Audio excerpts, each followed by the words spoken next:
Hey, congratulations, Angel. How's it going with you? Good. Thank you for having me. Hey, not a problem. Hey, so tell us more about this Florida Rights Restoration Coalition. Well, we're a unique organization in that we're an organization that's all led by people who were formerly incarcerated and our loved ones, those who have loved ones that are that are currently incarcerated. So that means we like to believe that people who are closest to the problem are oftentimes closest to the solution, but a lot of times furthest away from power and resources to make a difference. So we try to create this coalition to leverage and unite our power for change and to better our democracy. And our primary issue has been removing disenfranchisement or the taking away of a vote because of a conviction, and also discrimination because of our prior record, which only makes our community worse because people remain unemployed, more likely to be reincarcerated, et cetera. So tell me about your specific involvement. How did you get involved with the organization?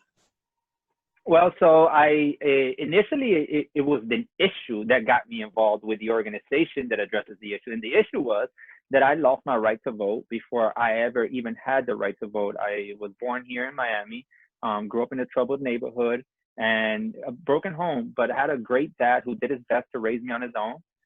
But unfortunately, by the time I was 12 and 13, my environment had a lot more influences over me than my dad did. And so my choices were poor and horrible choices because, as you can imagine, wherever there's poverty, there's lack of hopelessness, lots of crime, drugs, violence. And so by the time I was 14, I was arrested for gang-related shootings. At 15, tried as an adult and sent to prison. I ended up serving 12 years in prison, couldn't care less about voting, got out with a dream of going to community college, moved into a homeless shelter, started school, and then dreamed of going to law school and learned that I can't become a lawyer if I don't have my civil rights. And I'm like, wait, what? Yeah, you lose your civil rights for the rest of your life if you've been convicted of a felony. You're no longer a citizen in this country, and yet I'm not a citizen of any country. And I thought, this is not democratic. This is wrong.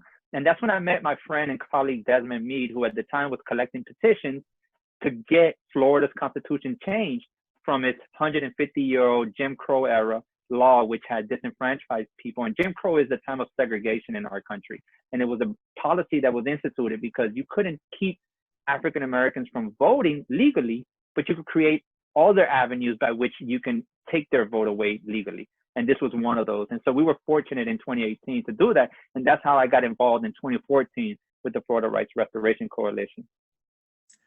So, because I remember on the news that Florida changed its laws, but isn't the battle over? Why are you still fighting?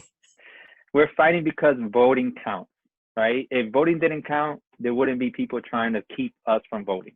And if it didn't matter, there wouldn't be people making it more difficult to vote. When Amazon wants your dollars, they give you Prime. They make it easy for you to press the button. You could get one-click buys. If they didn't want your dollars, they'll make it so difficult for you to get your package. They'll delay. They'll make it hard. And sadly, that's what we see in voting, and they make it difficult. So we passed and amended our Constitution, said when a person completes their sentence, that's a fair point where we could say the time is done. Let them now be citizens in our community. They're paying taxes, taxation with representation. And unfortunately, now the debate has begun in Florida as to, well, what is the completion of sentence? Is that when they're locked up and get out? When they're on probation and get out? Or when they're locked up, probation, and also any money they might owe that's tied to their court costs and things of that sort? And we thought, wait, what? Court costs? And now financial obligations have served as the barrier. So if you owe money, even though you've done your time, no longer in jail, no longer on probation, but you owe some money that you may never be able to pay off, you cannot vote for the rest of your life, even though technically in any other situation, you'll be able to vote, but for your poverty. And that's the fight that's happening now. However, I want any viewers to know, one, please keep in mind, if you're in Florida, that is not the last say. Right now, we're collecting money, and 100% of the money we're collecting is going to pay people's financial obligations to take that argument off the table and make them eligible immediately. So if you know anyone who has financial obligations, if you're connected to someone in Florida, tell them to reach out to us, FloridaRRC.com. We're paying people's financial obligations off. And I want that to be kept in mind, because a lot of times when litigation, a lot of the strategies in the United States, it's not about taking your vote away directly. It's about discouraging you. And this litigation is creating so much doubt that folks are now probably just waiting on the sidelines, discouraged, waiting to see what the courts say. We don't have to wait. There's so many people that don't have financial obligations. You need to get registered. There's so many people that have financial obligations. We're paying it off so you could get registered. We need to vote. If it wasn't important, they wouldn't be creating so many barriers to it. So right now for returning citizens, how do they know if they can vote or they cannot vote? Well, that's the part of the problem. They created enough a cloud of a doubt that you can't officially know. The system is not centralized. They passed a condition without a system to tell you whether you meet the condition or not.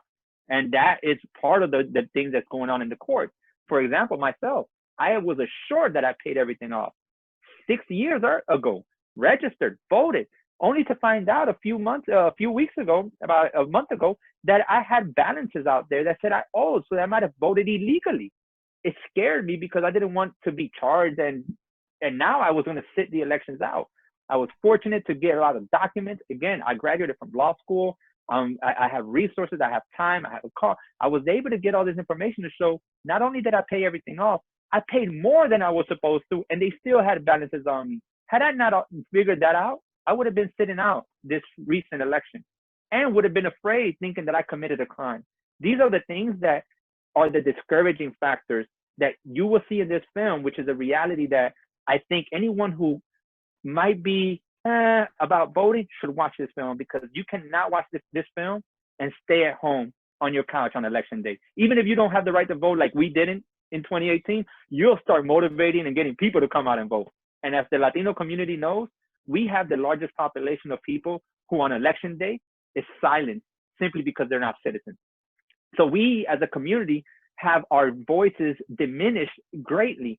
So those who can vote can't take it for granted. We have to go out and vote for our brothers and sisters who cannot, who are paying taxes, who are here, but who are silent. And if we stay home, not only are we doing them a disservice and those who deserve it, but we're also saying indirectly, I agree with all the bad things they've said about immigrants. I agree with the horrible way that we've treated our society and went from one of the greatest countries to the worst country with COVID. I agree with all these things. Not voting is saying something. It's saying you agree with what's going on. Excellent. Well, hey, thank you very much. And hopefully we all get out to vote and change the system with you. So this is a terrific job that you're encouraging. We look forward to it. Thank you for having me. Hey, thank you. Bye.